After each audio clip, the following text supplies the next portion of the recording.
Okay, welcome back to the 1090 podcast. I'm here with Tiffany Callahan. Yes. Tiff, thanks for being here. It's been a day. We changed the address on you twice. Yes. I think this is the third address, Third. I believe. I'm not counting. My fault. Hey, yeah, grief brain. It's a real thing. Like the struggle is real. Like everyone talks about how you want to take it one day at a time. Right. But there's some drawbacks to that, like not really ready for the next day sometimes. So anyway, sorry for changing the address on you, but where are we, Ryan? This is a great studio. I don't know what it's called. It's the Utah Podcast Studio. We are at the Utah Podcast Studio. Ryan's getting work done on the bathroom, so we had an audible last second. Sorry about that, Ryan. Hopefully bathroom gets done. Okay. Again, thanks for coming on. I know it's not easy to talk about this stuff, and it's scary. So thank you. I'm going to start with the obituary. Yes. Mom, and then we'll get into it. Let's go for it. Okay. Laura Lee Cloud Steiner, November 23rd, 1966 to January 22nd, 2023. Laura Lee Cloud Steiner, loving mother, grandmother, and sister, passed away unexpectedly on January 22nd, 2023. Laura was born on November 23rd, 1966 in Salt Lake City. Daughter of Barbara Lee Martinez and Kim B. Cloward. Sorry, the C was it was rough right there. She graduated from Granger High School in 1985, attended Salt Lake Community College and the University of Utah. Laura loved her children, her grandchildren, and her dogs. She also loved going to concerts with her soul sisters, traveling Tigers, and rooting for her Pittsburgh Steelers on Sundays. Survived by her mom, Barbara, biological dad, Ken, and 3 children, Tiffany, Lisa, and Nick. And we have Lisa here today, too. Mm-hmm. Yep. As your emotional support. Yes. Which is very emotional support. Yeah, bring it on. We love to have you. 9 grandchildren. I love these names. Titan. Maisie. Did I say Titan wrong? So that one before Titan's transition. So Titan is now Thea. Oh, okay. So you want to go by Thea? Thea. Okay. Thea. Maisie. I got a niece named Maisie. That's a good one. Mason. I mean, that's right. You can't go wrong with Mason. Ro, Noah, Peyton, Lily, Charlie, and Max. Loving sisters: Jana, Mm-hmm. Jen, and Alicia, and half sisters Carrie and Shannon, as well as her nieces and nephews and cousins. She is preceded in death by her father, Kim, her grandma, Laura, granddaughter, Chloe, along with many other family members. We will miss our mom for the rest of our lives. We will miss going on trips with her, the holidays, and the many get-togethers we had throughout the year. She loved being a grandma more than anything in the world. It was her favorite title in life. She also adored her 2 dogs, Layla and Freya. Mm-hmm. They were her world. She was a valued employee at the University of Utah. HMHI.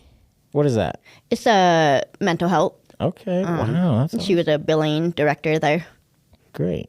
For over 20 years. Yes. Man, yes. Loyal.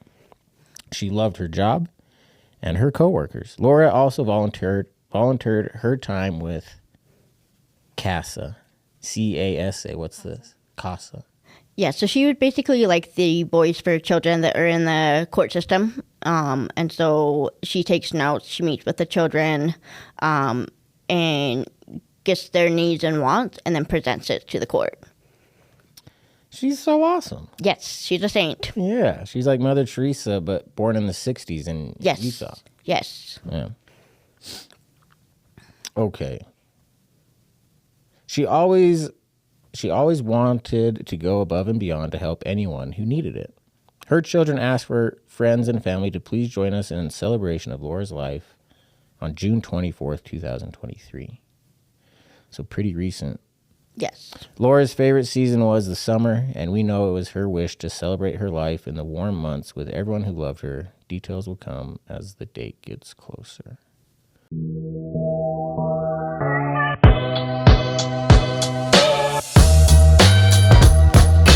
Life's 10% what happens to you and 90% what you're going to do about it. Tiffany, how you feeling right now? This moment? I'm feeling good, I also have ADHD, so I have like my notes right here so I don't forget anything. I like to jump around everywhere. But the gist of it is, it is my mom's story. It's her life, and she was very much like loved by everybody. Like I said, she was a saint, wanted to help everybody. So that's what we're here for. I think I have ADHD too.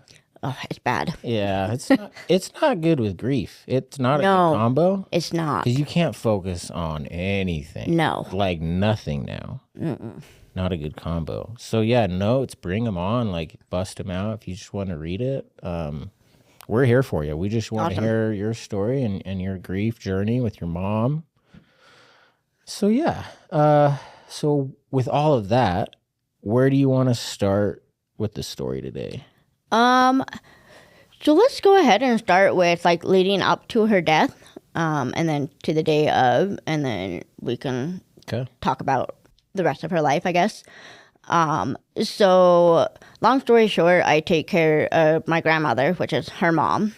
And I had been stressing out about her and getting older and whatnot, and kept telling my mom like she needs to get evaluated. So like October of 2022, they came in, evaluated my grandma, and said 6 months, maybe 6 months to live.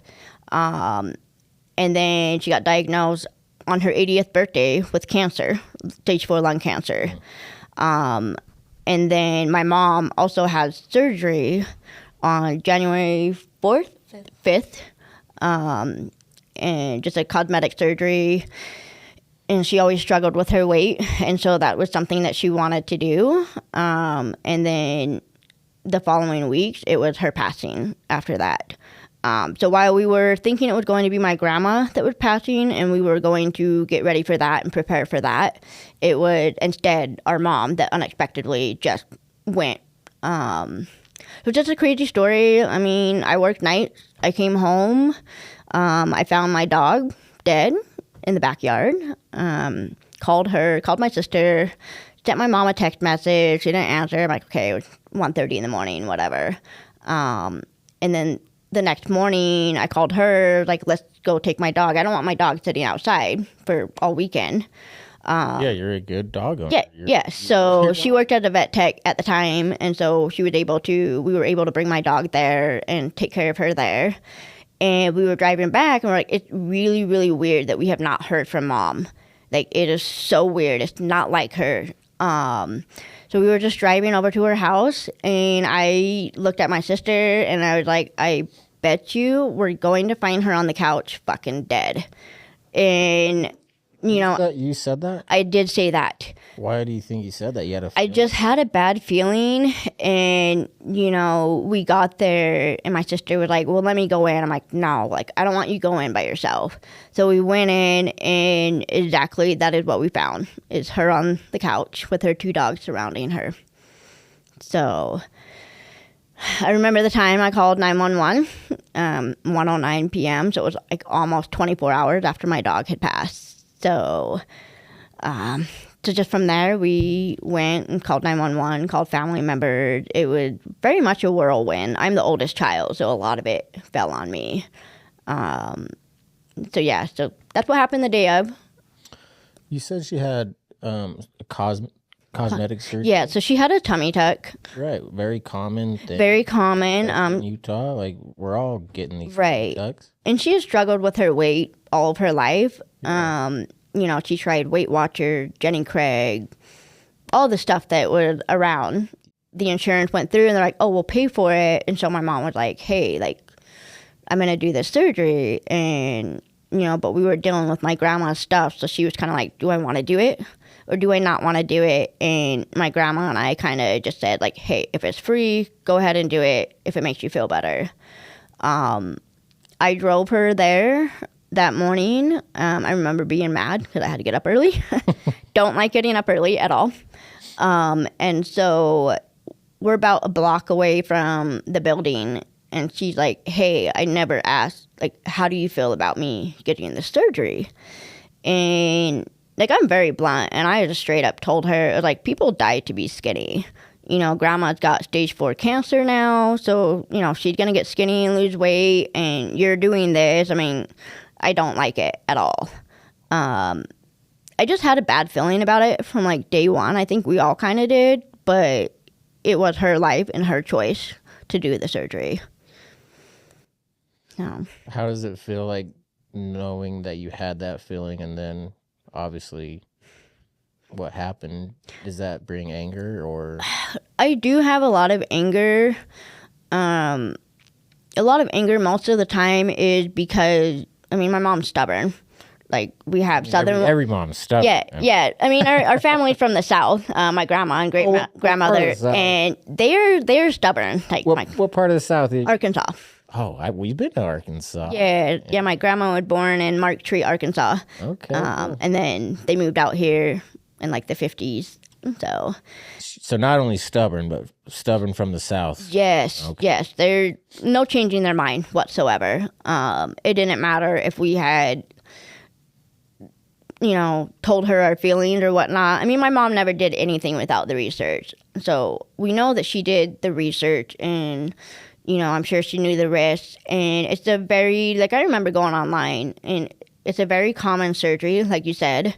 There's not a lot of death rates with it. And so to see that she's part of that really small percentage of death rate. Do you happen to know, not that you need to or should, I'm just curious, do you know what the death rate is of that surgery? I do. So I have his information. I don't know the name of the facility. I'm not trying to just go after someone specifically. I'm just curious, like, what the percentage is all. Because that's because people are getting these all the time. Yeah. Like, all the time. It's a very minor 0.02% to 0.1%. Okay, hold on. Can we talk about this then? Yes. Okay, 0.0. So that's nothing. That's that's nothing. Like, you wouldn't even just like your mom almost, it sounds like that's so small. Right. And like, sorry, I just want to talk about this because, like, this is part of my grief. Anger is like, what are the chances of my family dying in a sandstorm? Like, they had to wake up at the right time. They had to leave the road the right time. They had to stop for gas at the right time. They had to get back on the road at the right time. They had to be in the right spot at the right. What the hell? And you look around at everyone else driving cars or getting in accidents. Even usually, they pull through. And you hear a cool story, like, there was a miracle, or like whatever. Or maybe it's just one person who dies, or maybe two, maybe three. But like 4 or 5, like, and so for me, like, it's, and I know I always say you can't compare grief, but like, it's just naturally you do. Like, I can't help but walk out of my house and just see these families together and not be a little mad and confused. Like, why? I agree. And so I wanted to ask you that, like, 99.9% of the time, the surgery doesn't lead to death. Right. So why your mom? Like, if you had those thoughts? You know, I ask myself that all the time. I get really angry that, you know, the saying is, why do good people die? Why is it always the good people that die, not someone terrible? And so I have a lot of anger with that. But I mean, like I said, she knew the risk. It's just like going skydiving. You sign a paper, you may die. You know, whatever. You just sign it, not thinking about it. And so I think her train of thought was kind of the same way. Was, okay, well, I'm going to be staying in the hospital for a week. They're going to be watching over me and making sure I do what I need to do. And then, you know, she came home a week after the surgery, and she was very tired, very, like, it took a lot out of her. And then just throughout that week or 2 weeks that she was home, she was complaining of the tiredness, how sore she was, nonstop. And I was like, this isn't right. I I saw her the Tuesday before she passed, and she looked great. You know, she was supposed to get her drainage out and everything. And this is where my other side of the anger comes through too, is she told the doctors, like, hey, I'm feeling this way. Is there something else going on? And I felt like they just kind of brushed it off, like, oh no, everybody goes through this. It's totally fine. And then, so that was Tuesday, and then by Saturday, Sunday is when we found her. And so it's just like, had they listened to her concerns, would there have been any change? So. Yeah, 100% normal to be angry about that. Yeah. It's your mom, and she's not here, and you went there. You told them about it. Mm-hmm. How do you balance, like, do you worry about this anger about, because the reality is your mom's dead. Mm-hmm. And so do you worry about how much energy and focus you put into something like being mad at these people that it's not going to change happen, or maybe it will. Maybe if we get mad, maybe some changes will happen, and we'll say, like, how do you balance that emotion? It's a lot of, like people say, grief comes in waves. My anger also comes in waves. Well said, yeah. You know, I call my sister occasionally and be like, I'm so mad. Like, I don't understand it. My sister and I really struggle with the whole thing as well. My brother as well. And it's just like, just that anger. I don't want to hold on to it too much, but I allow myself to get angry once in a while. And then just kind of bring myself back down to it. Like, I can't let that anger ruin that part of grief that I'm going through, if that makes sense. It does make sense, but I want to keep talking about this, if that's okay, because I have a ton of anger. Right. And it's a hard emotion for me, because I think before my family died, I wasn't familiar with that emotion. I just wasn't really ever angry. Mm-hmm. Like, my wife, Courtney, I think her biggest frustration with me was she'd always tell me, like, Mason, you gotta be serious sometimes. Like, you need to kind of lock in here. Right. Like, you need to be serious. And I'm just always just kind of just joking around. Like, can we play basketball yet? Like, whatever it was. And so now I just wake up, and, you know, the first thought is, oh, they're not here. Mm-hmm. And then the natural emotion, there's a lot of emotions, but one of them is anger. I just get naturally mad about that. Right. I think, sorry, this is hard to talk about, but I think what helps my anger is crying. Mm-hmm. Just cry, exercise, like go on a walk, do some push-ups, pull-ups, just sweat. Go play basketball and just sweat. And then I think depression, like, I think me and my dad were talking about this, but like depression is like the yin and to the yang of anger. Mm-hmm. And I fluctuate between those two a lot. Like, I'm in so much anger, and I think my body, to protect itself, kind of, the depression sets in and just shuts it down, and just, and then the anger the next day, and I get mad, and I get out of bed and whatever, and just kind of going up and down with that. Anyway, from anything that I just said, do you relate to any of that? Or how do you deal with anger? Like, how do you cope with it? You know, so I grew up like an angry teenager. Like most teenagers, you're either angsty or not. And so for me, I played ice hockey. That was my stress relief. That was my anger output, you know, hit somebody else. You get in a lot of boxing matches? No. You never box? I feel like you throw some fists. I probably could. She knows.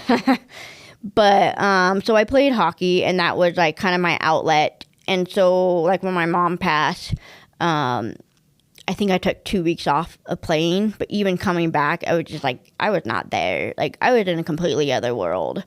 And so just the anger, the sadness, the grief, all in one. You know, I just had to find what would make it work for me. I was drinking a little bit more than I usually did. I got into edibles and taking them more than just for sleep, and just to kind of just numb myself. Like, I just could not deal with all the anger, grief, sadness all over me. So that's just kind of what I did. I think I hit like rock bottom probably a few months after that, and I was in Chicago with a friend, and we just drank from sun up to sundown. And of course, it was over 420. So we popped a couple edibles and just like completely blacked out for 2 days. Like, I don't remember the trip. And I just remember telling myself, I cannot do that. Like, that is not healthy to mix alcohol and weed together anyway. But to go that far where I'm going to be damaging myself and hurting myself, which could hurt others. So I just kind of like, I'm in therapy. I know you talk about therapy quite a bit. And so just going through therapy also helps me regulate those emotions a little bit too. Yeah. Besides the anger and the depression, sadness, any other emotions or things you've been surprised with grief that maybe you didn't really know about before, like your mom died, that you're like, oh, wow, like this is just not really anything I expected? So it's kind of cliche, but it's just like my mom died and my whole world stops. But looking out, it's like everybody's moving. It's like, why are you moving around? An important person died. It's like, I don't get it. Why are you not like slowing down? Like, why do you think it's okay to go to work today? Yeah, exactly. Like, and what's the point of going to work? So that was very hard for me to realize that my world stopped when my mom died. And just going through that and trying to get to a point where I could move forward in life was really hard for me. It just really confused me too. Like, why did this happen? Why did your world stop? Yeah,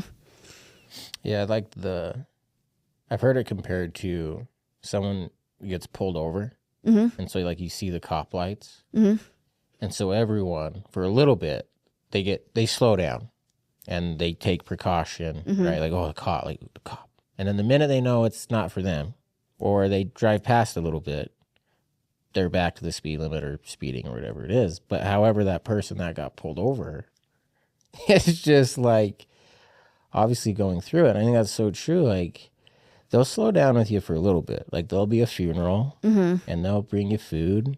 And I'm not trying to, I hope I don't sound like I'm not grateful, like I am. But yeah, the hard part is, man, I remember the funeral of my family. This is a good example of what I'm trying to say. There were so many people there. We did it at West Jordan High School.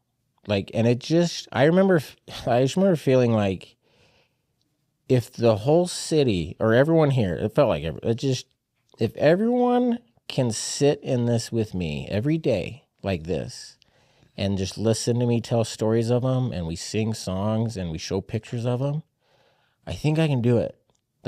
Right. I'm even smiling, like talking about stories and talking about them at this awful funeral, because like there's so much love and you feel seen and you feel heard and you feel like the world understands you for a minute of how bad it is. And then that funeral ends. And then it's just you. Yeah. And then I remember thinking like, I don't know where to go. I don't know where my home is. I don't know where I'm sleeping tonight. And yeah, the world just, and rightfully so. It's not your wife and kids. You don't need to, it's not your thing. But from what you're saying, I totally understand it. Like, it's a very lonely feeling. And one of the troubles I'm having now, like, it's 4 years. It's been 2 years for you? It's been 3 years. So we just hit 3 years last week. We're kind of similar timeline. And now a trouble I'm having is, why do you still talk about it so much? I do get that as well. Why? Like, why relive it? Why expand? It's just, the disconnect is still so real. Like, for me, the funeral just happened. And I know that's weird because I have a girlfriend and I have it's really hard to explain. But it just feels like it happened yesterday. And But like it happened yesterday, but also, yes, it had been 3 years for us. Yeah. So it's just, I think in the last 3 years, everything just kind of muddled up. Sometimes I don't even know the date or the year. Sometimes just because like I said, my world just stopped, and it's just really hard to kind of grasp that concept too of the time flying by, and the time her being gone, and how much has happened since she's been gone. And she's not there for that. And like, I'm the type of person, I would call my mom 5 times a day. I don't care what she was doing. I would call her, be like, what's up? And she'd be like, I'm working. I'm like, cool. Hang up on her. Whatever, just to annoy her.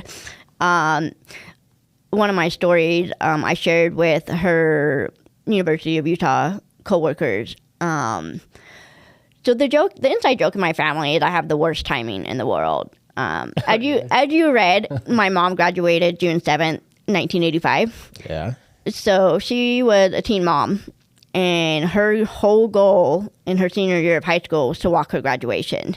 Yeah. I had other plans. So I was born on her graduation she was born day. with you, like she had you, right? So I was born on her graduation day, and she was not able to walk her graduation. And so we kind of joke, I had the worst timing in the world. I still do. Doesn't matter what it is. I still do. But I joke with her as well, with her death. It's like, you picked the wrong time to die. She had a hard life and a hard adult life as well. And so for her to finally get to live her life and then have it cut short is, it's not fair. I mean, she might have been 55, but I felt like we still needed her another 40 years. And she just turned a corner. Like, she was about to enter a very wonderful chapter of her life. Exactly. You want to get into the details of the upbringing she went through at all? Is that Sure. So, like I said, she met my bio dad in high school and got pregnant her senior year. Had me. Married him after she had me. I have no relationship with him whatsoever, but they were married for about 8 years maybe. And so my siblings and we all have the same dad. He was a drug addict, so we kicked him out of the house. Can I ask what drugs? I was really young, but I believe it was heroin, just because his brother had a heroin overdose when I was younger that I remember. I don't know the whole details, but I believe it was heroin. And, my mom didn't want that around her kids. And so fast forward a few years later, she meets her stepdad, Mark. And my mom's the type of person that wants to fix somebody. If there's something wrong with you, she wants to fix you. Yeah. He was also an addict. He had been clean for a while. So things were good for a while with him. And then when, I think it was my 9th grade year, he had built my mom her dream house in Draper.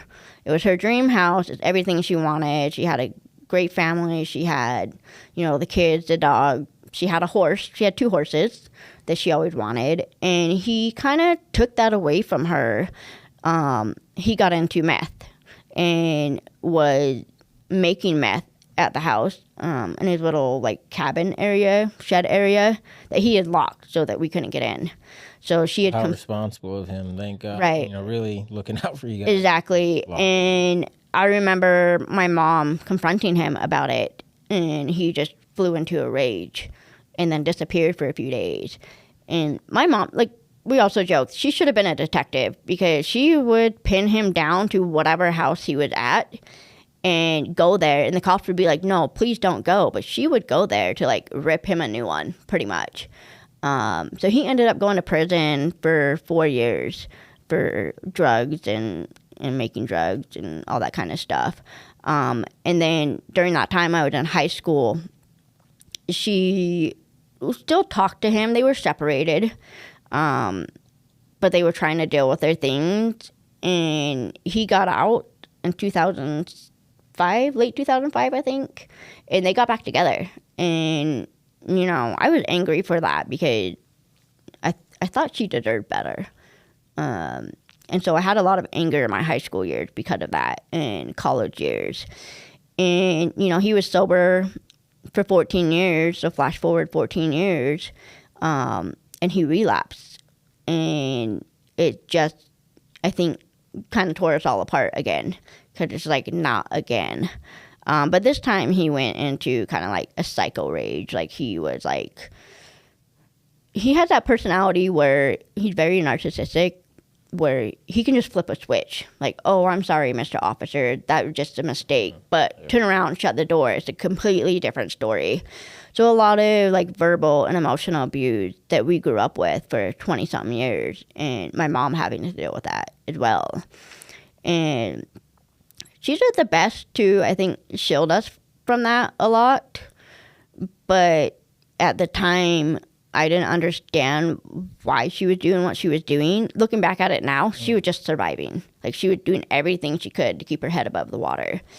And so there was a little bit of a rift between my mom and I. And like, everybody, they have a story about their mom, or they're super close or whatever. I was not close with my mom until my 20s. Oh, wow. So a lot of it had to do with me being the oldest and her being a single mom at point and having to deal with that. So I felt like I had to grow up a little bit faster. And so she divorced my stepdad in 2015, I think. And he was still going on. We had protective orders on our houses and everything. He was like, he got arrested for stalking and using technology to threaten to kill her, and all that stuff. So, I mean, it was wild. That does sound wild. It was wild. So when this all went down, when he relapsed, I moved my family into my house. I just bought a house in 2015. And I said, listen, I have room in my house. It's going to be tight, but you need to get out of there. Like, you cannot live with him like this. It's not right. So we moved her out in one day, in 1 hour. The police gave us 1 hour to move everything. You guys just sprinting, like not even putting things in boxes, just go. Pretty much. There was a lot that we 1 left. hour. There was a lot that we left at the house, a lot of memories, a lot of pictures and stuff like that. Because, it's kind of weird, but the cops took his side. They did not take my mom's. The picture he painted. Yeah. Right? Like, yeah. And so we had an hour to grab everything and move her into my house. She lived with me for about 7 months and finally got on her feet to be able to rent a house and go through that process. And Comcast had her new address. My stepdad would call Comcast and say, hey, my wife forgot the bill, or I need to change my address. Can you give me the address? Wow, so they gave him the address of where my mom lives. And we were trying to get away from him. So it's just a lot of like bad stuff happened. But that bad stuff, not that it makes it okay, but that kind of brought you close to your It mom. did. It did. It brought us a little bit closer, especially having her move in, and just seeing like she could be free. Like, she was never allowed to see her friend. She wasn't allowed to drink any alcohol.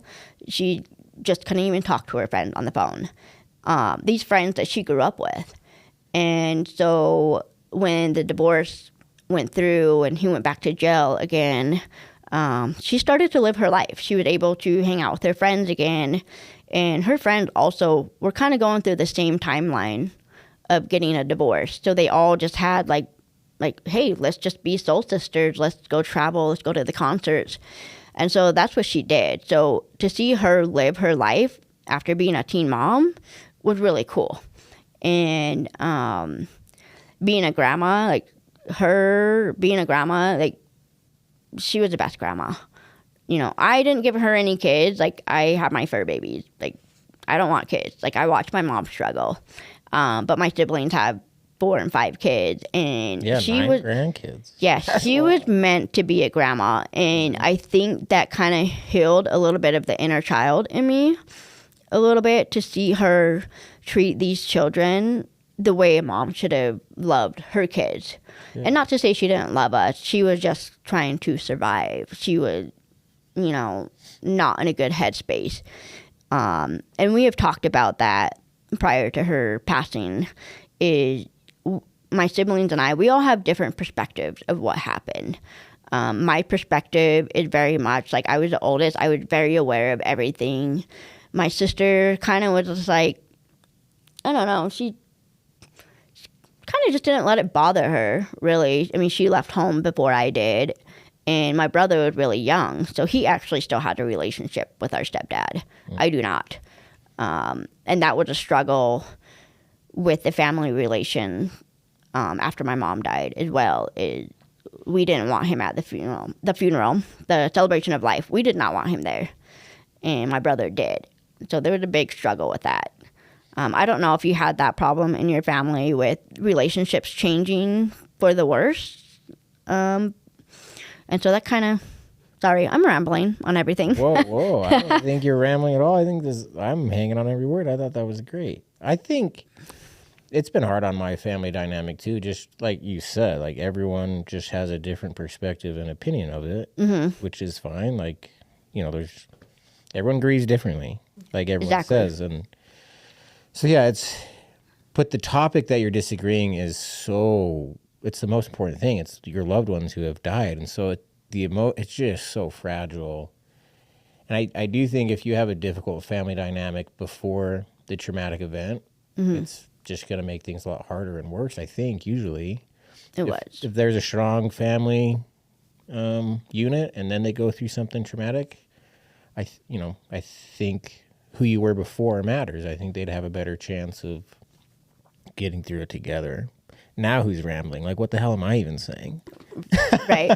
No, it's just like I say a lot of the times, I was like, there's me who was alive and me, myself, everything before my mom died, sorry. And then there's me after my mom died. Completely different. So I definitely lost a lot of myself.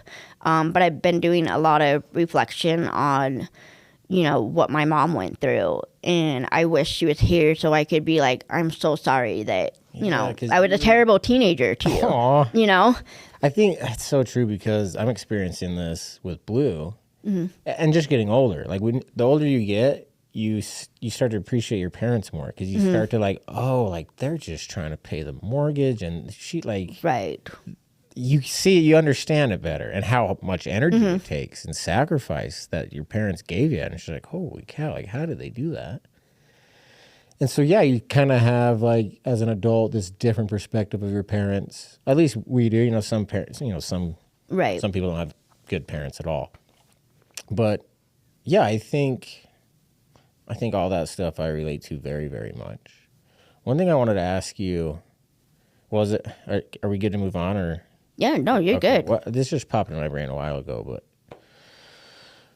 you talked about how anger comes in waves. I totally agree with that.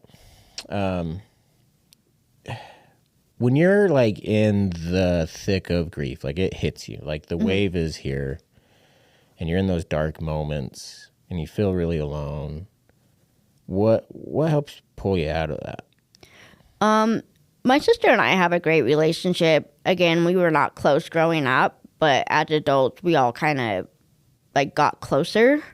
So now I don't call my mom 5 times a day. I call my sister 5 times a day, And she's like, I'm in school, leave me alone. I have the kids, leave me alone, And so it's just, I thought I would have a hard time with that at the beginning. I need to call my mom. Well, I can't call my mom. And it was almost like I quit cold turkey. I never called her after she passed. I maybe called her once or twice. I still have her phone number. I still send her messages. So it's just, it was hard at first, but just letting people know that hey, I'm going through a hard time. I am not myself. And then it's really funny. I have a husband now. I met him 2 weeks after my mom died. And I'm kind of spiritual and I believe in signs and stuff like that. And I truly believe she sent him to me. And very much so, he's my person. So he also lost his dad at a young age. So we kind of connected to that with the loss and the grief. His grief is different than mine, as he was a kid and I was an adult. But yeah, it's just a lot of it is just the family that I do love and the family that I do have. Sometimes family is not your blood. My best friends are people that I call on to as well. So I do have that support, and that's what I kind of lean towards sometimes. Yeah, I think I just don't. It's hard to do it alone. The grief. It is.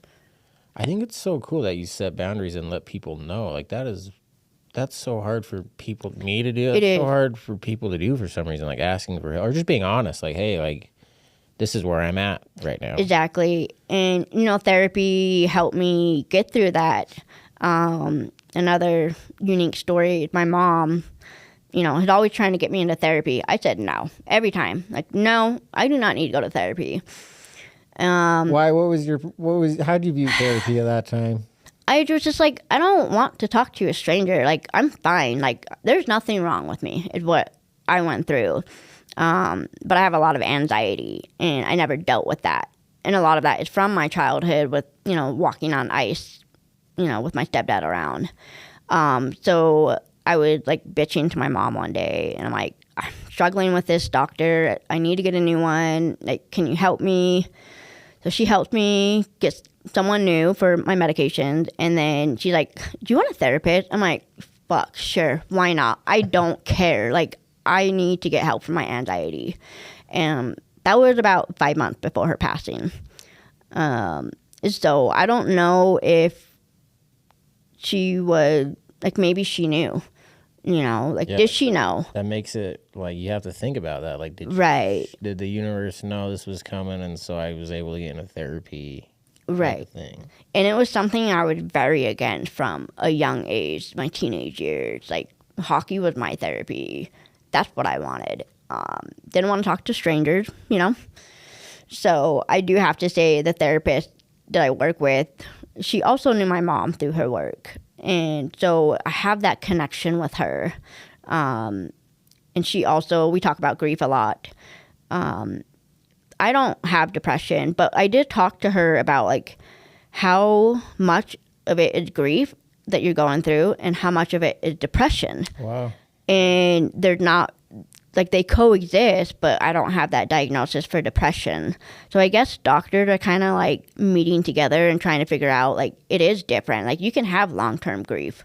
You can have... Right, like... because when people talk about mental health and suicide ideation and depression, I don't know if that's what I'm dealing with. Right. I think I'm just still in grief. Exactly. So I think at the beginning stages, it probably just doesn't even matter because you're just so much. But I do think it's important to understand the differences, actually. Exactly. Because in terms of therapy or trying to work through it and to feel it to heal it, you have to understand what it is that's going on, I think. And therapy can help with that. And yeah, I think that's so cool. I hated therapy at first, too. I just thought, like, well, are we going to get any of them back after this talk? No. Right. Then what the fuck are we doing then? Just and so much anger, just so mad. Like, yeah. So I remember I had a therapy appointment, like, 2 days after my mom died. And my aunts were like, no, just go, just go, just go. And I remember on the virtual visit, we were both crying because she's like, I heard about your mom. And I told her about my dog. She's a dog lover. And it was like, we were crying for the whole hour. Oh, man. I forgot about your dog, too. Like, exactly. So... haven't even, like, God, yeah. Exactly. So it's like I didn't really get to grieve my dog Right. because I was grieving my mom. I had my dog for, like, 8 years. Yeah. And funny story, my mom found my dog. And so my way with that, of dealing with my dog, is my mom brought Sunny, my dog, into my life. It makes sense that she took Sunny with her, if that makes sense to you. No, yeah. Like I said, I'm more spiritual than anything. Some people are like, that's just a coincidence. I'm like, sure, whatever. So. No, I think that's beautiful. I have all those, I have so many of those thoughts every day, and then, like, always a second guessing. But the thing I've learned is, that helps me with the second guessing is just, it's helping, man. Like, I'm thinking about them right now. Think about them all the time. And I'm feeling them right now. So, if it's really them or not, I don't know if that's the point. I'm just grateful that I'm having a moment with them right now. That's kind of where I've landed with that one. Right. But yeah, grief unpacks other grief, and your dog, and the dog is obviously different than your mom. Exactly. But losing a pet is no joke. People, especially if you're a good dog owner or cat, like my girlfriend loves her cat Salem. Oh. Maybe more than me. Like, I don't know. I mean, there are fur babies. They're like, we joke that they came out of us, you know? I raised that baby. You can make all the jokes, but in reality, like, it is real grief when it is. When people are losing animals. And then boom, your mom dies. And grief has so many layers to it that's another thing I've learned. There's just so many layers to unpack. It's not just one person with one emotion. It's just so many things and so many things you're missing.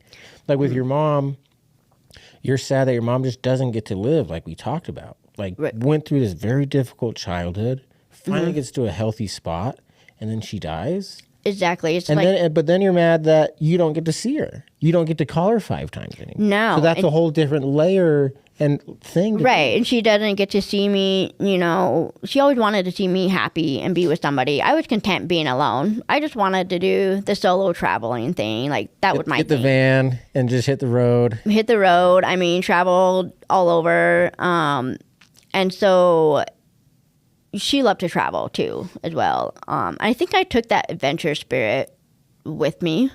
I still travel in honor of her. I still, you know, do things that she would love to do. I had always promised her. In fact, we were planning to go to Pittsburgh for a Steelers home game. I'd always promised her, I will take you to a Steelers game. That didn't happen. So at some point in my life, I'll go to a football game. I'm not a huge football fan, but that's true love right there. Just, you know, that especially at Pittsburgh, that like, with my mom. Some cold games over it's there. just a connection with my mom. And you mentioned grief. People grieve differently. I was grieving my mom. My grandma, who was just diagnosed with stage 4 lung cancer, she's grieving her daughter. Yeah, we forgot about the grandma too, because it started with the worry of your grandma dying. Right. She's still alive now. She's still alive. They gave her that's like, we're glad you're alive, Grandma. Right. We're like, no, so they gave her 1 to 2 years to live, and she just passed her 3-year mark. So she's still kicking ass. Like I said, Southern woman. Yeah. Like, whatever. She's gonna kick ass at it. But I did have a lot of like PTSD with, you know, I had another dog. I had 2 cats. I would wake up in the middle of the night. I need to check to make sure my grandma's breathing. I need to put my hand on my dog and my cat. I need to make sure they're breathing. And that went on for probably a year. I really struggled with that and just tried to be like, they're not going to die on you. But I really felt like that, especially with my grandma. Like, she fell into a huge, heavy grief. She was one of 6 kids. Poor grandma, man. Yeah, she was one of 6 kids, and she was one of the youngest, and they have all died. So she was the only one. She does have another daughter, Jana.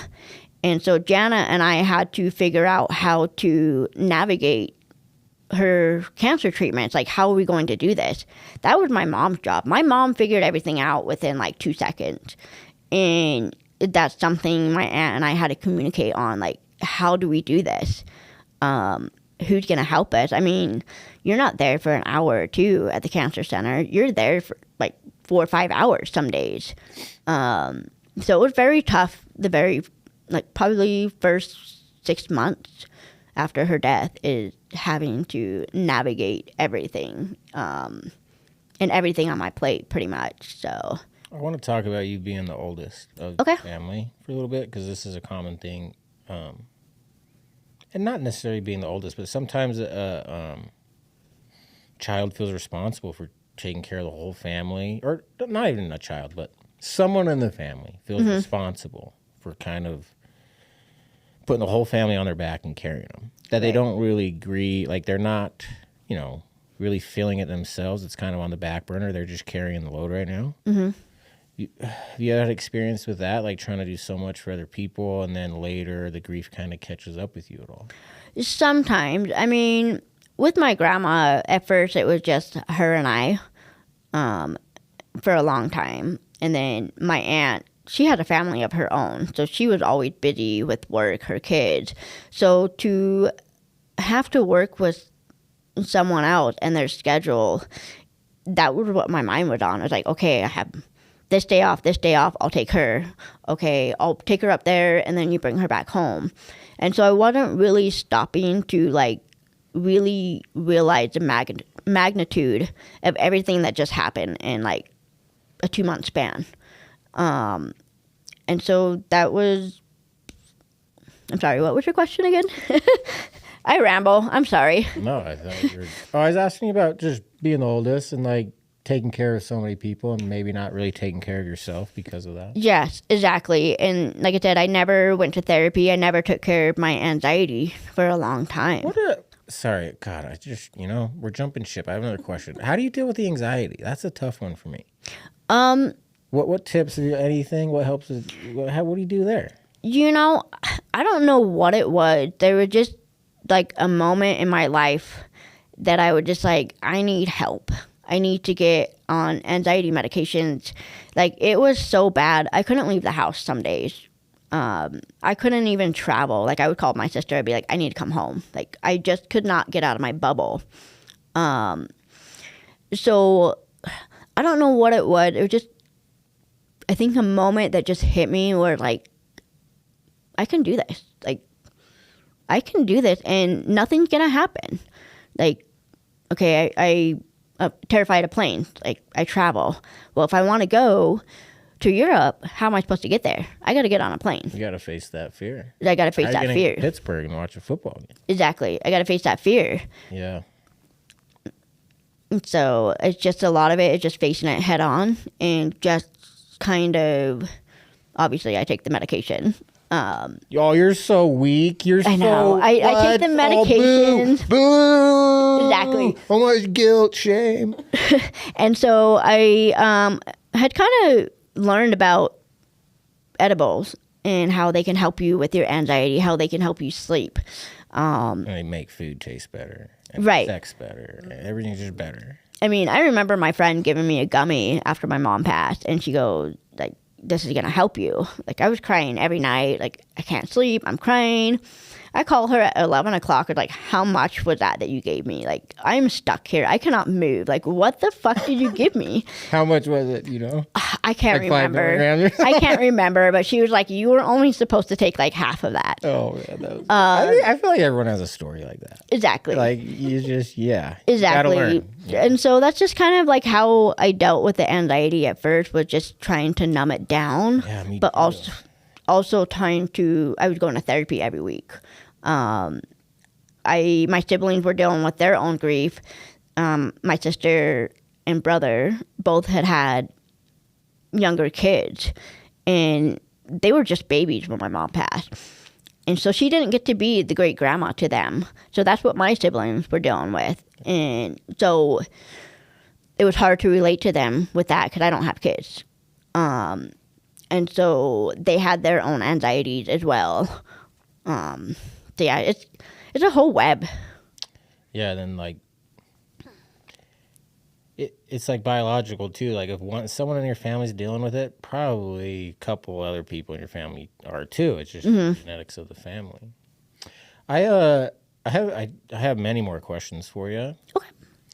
But I just want to make sure, because you brought notes and stuff. I just want to make sure you have said everything that you've wanted to say. So maybe, because I just have, I have weird questions that make sense to me. But right. I want to make sure that you feel. Right. No, it's a lot of it, the notes were just like leading up to her death. But there was a lot of things that we had found out after she got divorced. She found her biological dad. So she found out she had 2 half-sisters. And so that was another relationship that we had to navigate as well. We have these, basically they were strangers to us, become part of our life. Yeah. And they are still part of my life. My Aunt Carrie, her half-sister, looks exactly like my mom. She acts like my mom. She's very, like, genuine like my mom was. So I have a connection with her and have traveled with her. So I have kept up that relationship with them because it is a piece of my mom. We didn't talk about my mom's dogs. So She loved them. We grew up with Huskies and Malamutes. Big dogs. She loved big dogs. That was too. Like, go get a cat if you're getting a little dog. right, exactly. Those were her babies. So Layla, my sister actually ended up taking Layla. I try to take Freya, but my dog and her dog, they're just like crackhead together. I can't deal with them and deal with my grandma. So her best friend took Freya, and she's living a great life. Like, she's having the best time of her life. But Layla ended up with cancer last year. Of course. Throat cancer. Oh, God. So we did the surgery. My sister wasn't ready to put her down yet. We did the surgery. It came back 3 weeks later with a vengeance. So we made the decision to put her down like 2 days before my mom's birthday. So we were just like... It's Maisie's birthday. On Maisie's birthday? Oh. And on my niece's birthday. So November 19th. So we were pretty much like, happy birthday, Mom. Here's your dog back. You know? Like, you could have taken your dog, not my dog. But... so just having those small little connections that we had with my mom, slowly like evaporating, you know, the dog passing. We used to have a group chat of all of her friends and us, and them just kind of keeping in touch with us because we don't have a mom anymore. So yeah, there was just a lot of who she was. She was a saint. Like, she was the type of mom that my friends wanted to come over and hang out at my house because my mom just kind of let us do whatever. She was very low-key, like, a little wild with that. Like, just do whatever you want. Yeah.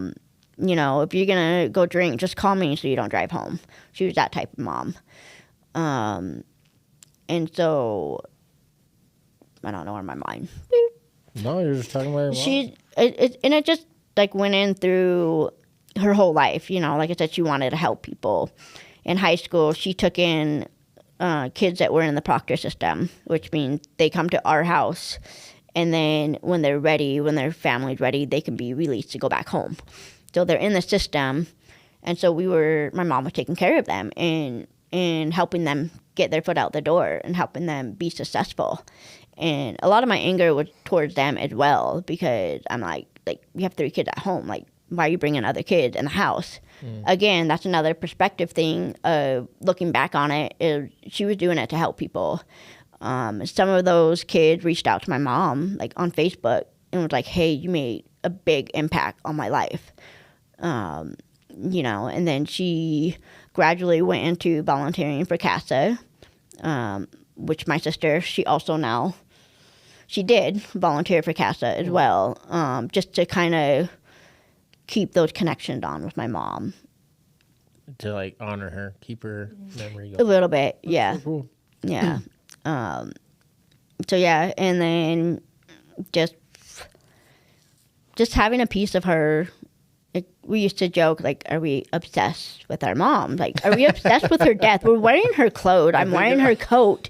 I know. I wear a Metallica shirt every day for Courtney. Like, am I struggling pretty bad? Yeah. So, like, I talked to somebody about it one day, and I'm just like, I feel like the way people grieve, like, 10, 20 years ago is very different from the way people are grieving now. I feel like... Why do you say that?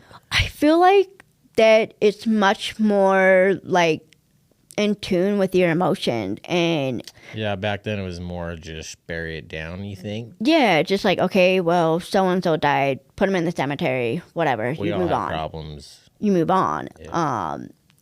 But I feel like, and maybe it's just because of my mom, but she was such an important part of my adulthood that it was just like, I'm obsessed with her death. Like, I think about it every day. I think about, you know, what should I have done? Should I have, you know, gone back to her house instead of going to work? Should I have, you know, all these what ifs that came to my mind. And it's just, you know, like I said, like, I remember the exact time I called 911, and it's... You replay it a lot in your head? I do. Yeah, I do too. I do. I don't know about my sister. Yeah. I know my sister still drives over to the house that she lived in and passed away in, and she'll go sit in the driveway. I don't do that. I'm not that obsessed. But it's really weird because, like,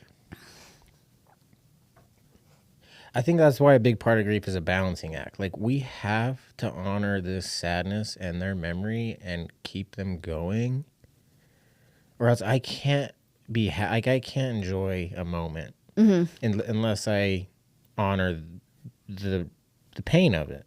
Right. And I think that's what this podcast and therapies help me. Like, obviously the pain's still there, but I should have more energy and ability and strength to also feel other emotions like joy again, happiness. Like, I can experience those again.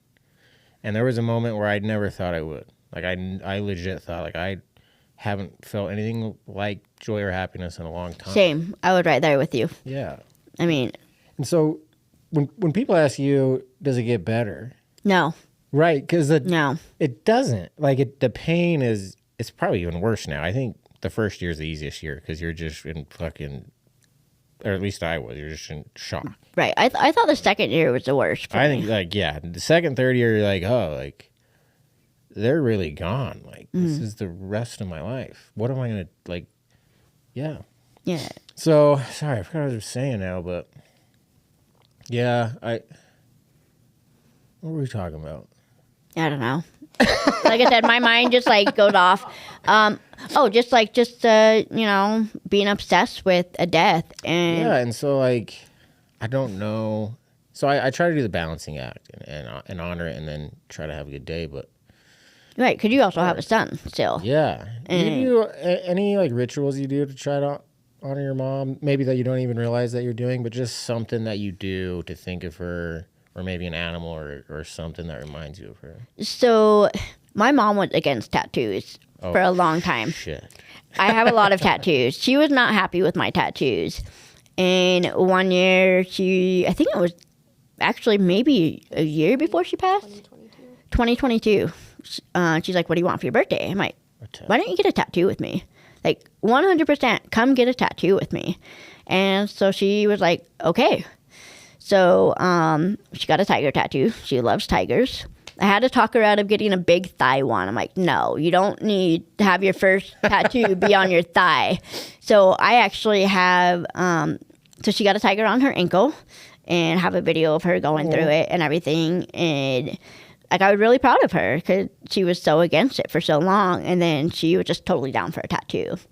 2 weeks after my mom passed, I reached out to that artist, and I actually have the same exact tattoo on the same spot as her. I have a cousin that also drew me a tiger. I got her little tiger right there. You know, My tigers. her tiger. So we all, got a like my tiger. siblings and I, we all got like tiger tattoos in honor of my mom.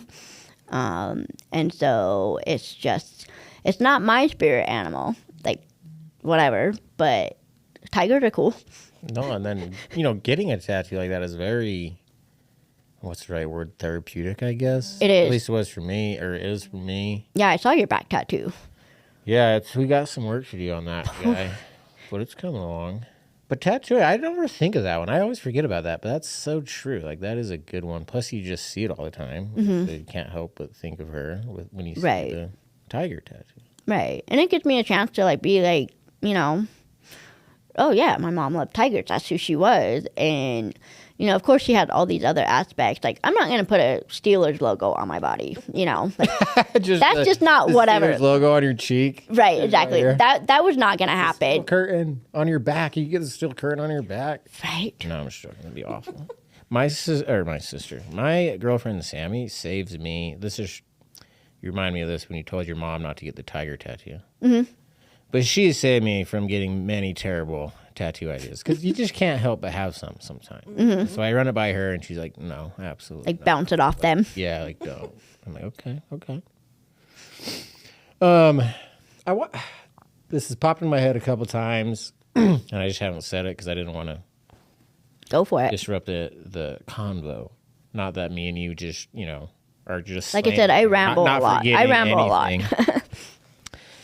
But you have this relationship with your mom as a child. You get to adulthood, and it's much better. And then she dies, and from what you said today, I feel you have anger and sadness and maybe some guilt that you didn't get to tell your mom some things. Right. And I just want to tell you I'm sorry. Thank you. That Yeah. sucks. And that's not It was tough. Like I said, I felt like we could have had 40 more years with her. I mean, being 56, like, you still have 40 years, 30 years to live. So that was just very tough for me as well. Yeah. And I have friends that, they have their moms. I'm like, give your mom a big fucking hug. Like, you need to tell your mom you love her every day. And I've had friends that have lost their dads or their moms, and I'm there with them. I, give them my phone number, like, hey, reach out to me.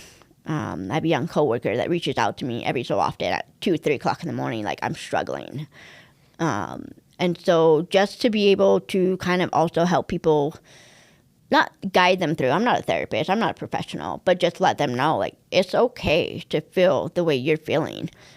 It's normal. It doesn't get better. I'm going to be honest. It doesn't get better.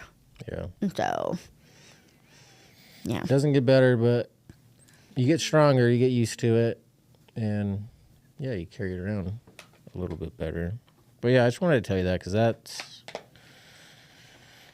the thing that makes grief sad is it's just not okay, and it never will be okay. Mm-hmm. You can, and that's why I love the 1090 quote. Like, right. Life's 10% what happens to you, and then 90% how you're going to respond to it. So we get to decide how we're going to react, and we can choose to find love and be kind to other people instead of being angry at everyone, which is how right. we feel. But yeah, I'm sorry that you went through that. That sounds really hard. And Me too. Thank you. I think that's why people say you got to tell your loved ones you love them. Like you said, like, because you just don't know. And that's unexpected. the thing with your mom that we didn't really talk about either is she just died so suddenly. Like, you didn't see it coming. It wasn't cancer. It was just, you went over there, you had a bad feeling, but like you went over there and she was gone.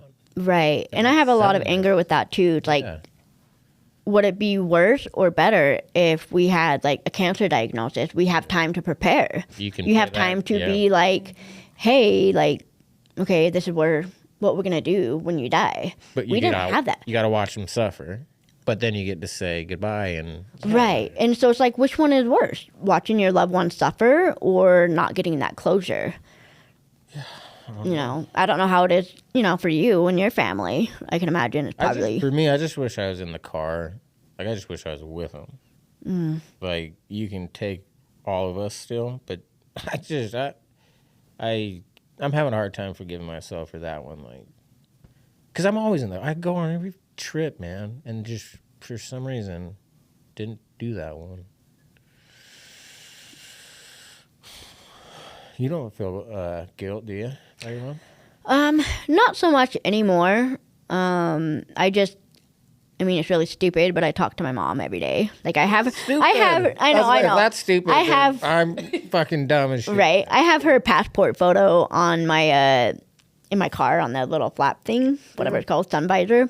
I talk to her every night when I drive home from work and just let her know, like, hey, like, you would really love Mike. Like, you wanted to see me happy. I'm happy. A lot of the things I'm doing is things that she would have loved to have in her life. Like, I own my own house. I travel, no debt. And those are things that she has strived for her whole life. So the fact that she was not able to, not to say being in a relationship, you don't have to be happy to be in a relationship. Whatever that is. Relationship to be happy. Yes, you don't have to be in a relationship to be happy. And so she did have that, but she still felt like, she wanted someone by her side. And that makes me sad that she didn't find somebody that would treat her like a queen that she was. So I have a little bit of guilt on that, but at the same time, like, I know she's proud of me. I know, like, the first one to own a house, the first one to go to college, and all that stuff. So you're very open to talk about it, very openly, easily. Is that because of therapy, or do you talk about it? I think so. It definitely helped a lot in just, navigating those feelings. And, like, it's okay to cry. It's okay to, lean on somebody else. You don't have to take it all on yourself. Man, I think that's one of my favorite things about this combo we're having is how strong you are. Like, how much you're able to ask for help and just tell people that's so it's so hard to get people to do that. Like, helping people is way easier, actually, is what I'm learning. Like, people will go help people. Like, oh, I'm there. But the minute they need help, they're like, Right. And also, like, what are we doing? Yeah. Because, like, I want to help. So just ask for the help. And then guess what? I get to. Right. And I do a better job of, like, checking in on friends. Like, hey, how you doing? I haven't heard from you in a couple of weeks. I'm just checking in. Yeah. You know, how are you? How's your mental health? You know, so I'm doing a better job of checking in on people and letting them know that, like, I still think of them. Yeah. So. I was literally talking with someone in, like, a grief guide thing. And they were talking about how they're very alone, like, no one talks to them. And then they also talked about how their dad is very similar and kind of bond with their dad in the grief. And so later we're talking, and I tell him, like, well, I told him you should ask your dad for help. Like, ask your dad. And he said, well, I don't want to bother him. Mm-hmm. It's like, we were just talking about how you want people to bother you to help. And now, and it's just like, it's so like, why is it so hard for us to? It is, like, man. In the beginning, you know, like, you get, like, it's very overwhelming with text messages, phone calls. You can't keep up with everybody. And then one day it just stops. And you're like, okay, who's checking in on me? Nobody's checking in on me. So I had to, like, learn that, like, it's not all about me either. So yeah, just, I think that was overwhelming in the beginning, but also, like, you have to learn how to take care of yourself too. Yeah. So. You do in the grief, and sometimes you don't want to, and you just neglect yourself. Yeah. Okay. Anything else you want to say before we wrap it up and get to top 3 favorite bands? Yes. You know, just that, like I said, just tell your loved one that you love them. You never know when it's going to be their last day. Make memories with them. You know, I always said, don't buy me a gift. Like, let's just go do something together. It's a memory. So make those memories. Love your family. Tell your friends you love them. So. Yeah, we can't escape death. So, like, we have to live while we're here. Like, we have to live life, man. Mm-hmm. Yeah, that gets me out of bed on a lot of days. Like, Mace, you can't just sit here and complain and be sad all day. Like, you might die tomorrow. Right. So, like, this is what you're gonna do with the grief? You just lay in bed and then you die? Like, that's it. And then it's not healthy. Your whole family died, so you can just lay in bed all day and die? That's what we're doing? And so, yeah, there's, like, some motivation that happens in my head sometimes. But, right. I can't even imagine, like, losing your whole family and, like, how do you get yourself out of bed? Blue. No. He's a cute kid. Actually, yeah, my Blue, niece, like, if I didn't have Blue, conversation's probably not happening right now, but my niece Maisie, her middle name is Blue. Aw. So yeah, so Maisie Blue. Maisie Blue, there's so many connections with those names. Because we almost named a daughter Maisie, our daughter Frankie Maisie. But then it sounded too much like Mason. I went by Frankie when I was in junior high. You went by Frankie? What's your full name? Lisa. You know, Lisa. Well, you just went by Frankie? Well, Lisa Frank. Oh, Lisa Frank, like all the like, and which is not her personality. She is not bubbly and colorful like that. So I'm like, why the hell are you going by Frankie? Like, that is not you. You're not bubbly. What are you doing? That's great. And so yeah, so we have that connection too. But yeah, it was hard to get up, but you got to push yourself. Anything else you want to say? I think I'm good. I did want to say one more thing, and now I'm forgetting. I just wanted to clarify a point we made. Okay. But I just can't remember. We were talking about something, and I just wanted to clarify, like, just didn't want it to be misunderstood. But it's gone. That's what happens. Oh, well. It's going to come back. Watch. It's going to come back. It's going to come back as soon as you get in your truck. Anyway, okay. I'm excited for the bands. We usually do movies. My family loved movies, so that's why I end with top movies, in case anyone wonders. But she is your mom's more of a she is a concert goer. She loved music. She was born in the '60s, so I'm excited.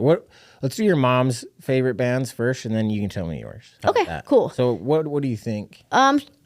in like no particular order. I remember, Aerosmith, Ozzy Osbourne, Black Sabbath, Def Leppard, Prince. Your mom was a real one. She was not my style of music. What? It's not. So she loves that music. You can't just name great bands and say not my style. They are not. I was not into that kind of music. But yeah, that's what she loved. She liked Prince. She does love Prince. I am.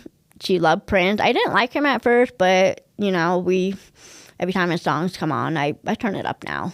What got me liking Prince was Dave Chappelle. Okay. When he made fun, maybe not fun of, did you see that episode when he was Prince and he's playing basketball? No. Game blouses. I gotta look that up. Blouses with. No, Ryan, you seen that? You gotta watch it. I gotta watch it. It's so goddamn funny. Right. That's what we should do in grief. You just watch Dave Chappelle, Purple Rain, and then. No, right. Okay. Yeah. Okay, so let's do your favorite bands now. So I am a pop punk girly. I love it. I grew up in the 2000s, as a teenager. So Drake. Newfound Glory. Oh, one of my all-time favorites. Okay. Newfound Glory is my all-time favorite. And just I still, kind of jam out to TLC. I love TLC. TLC is a classic. I forgot about that. Yeah, you can't. I mean, I'm still singing Waterfalls all the time. Don't go chasing those waterfalls. Exactly. And then just, I'm going blank right now. The Starting Line is another one. Okay. I don't know if you've heard of them. I haven't until now. Another pop punk, indie punk kind of band. Punk rock. What about AFI? I did not get into them very much. Dang it. You don't like Davey Havoc? What about Offspring? I did go to their concert this summer. They're not my favorite, but I did go to their concert. Of course, cried because they sang a song like Gone Away. My mom loved that song. Oh. So I'm like, great. What about Rise Against? No, not that. I kind of... Am I even in the right genre? I don't feel like I'm... No, you're not. You're not. No, you're not. I mean, but if you look at my music, it's all Newfound genre? Glory. That is my favorite, is Newfound Glory. I probably listen to that every day. I forgot about Newfound Glory. You want to say anything before we log off, sister? I don't know. Not to put you on the spot. Say. You don't have to. You're here. Go for it. What do I have to say? You don't need to say anything. I just thought I'd offer. Well, my favorite singer is Chapel Roan, and that's, I guess, all I have to say. But I do love Aerosmith, so. Yes. Well, thank you so much for coming, both of you. I love the conversation. Yes, thank you for, replying to my messages, I reply to, whatever you post and, your shower thoughts that you posted a while ago. I'm like, yeah, I think the same way, too. Well, I'm glad, yeah. I'm glad I'm not alone out there. So it's just your podcast really helped me the first 2 years of my grief and realize it's okay to talk about it. Yeah. So thank you. Well, thank you. That means a lot. Life's 10% what happens to you and 90% how you respond to it.